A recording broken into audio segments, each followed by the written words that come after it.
Welcome the our channel. Today we how to disable notifications in Airtable for record assignments, detailed guide step by step clearly. To disable notifications in Airtable for record assignments, start by opening your Airtable workspace. Navigate to the base where you want to manage notifications.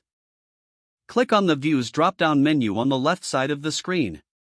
Select the view you want to adjust, or create a new view if necessary. Once in the desired view, locate the View Options button in the top right corner of the screen.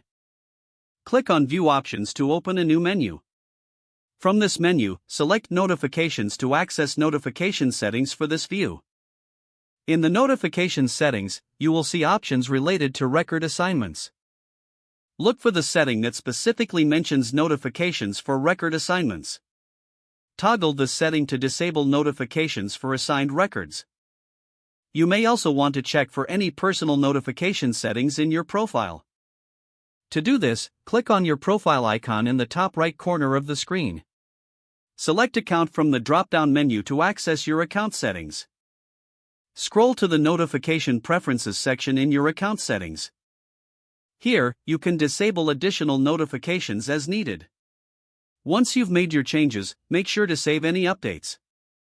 Exit the Settings menu and return to your base. You have successfully disabled notifications for record assignments in Airtable. If the page does not load, refresh the browser or try again in a private or incognito window. Make sure you are using the correct email address, then retype it carefully to avoid small typos. If your password is not accepted, use the reset option and create a new strong password you can remember.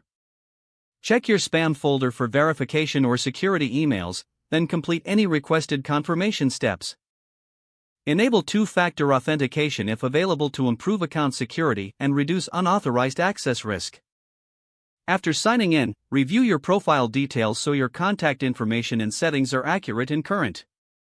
If you see an error message, note it down and try again after restarting your device and internet connection.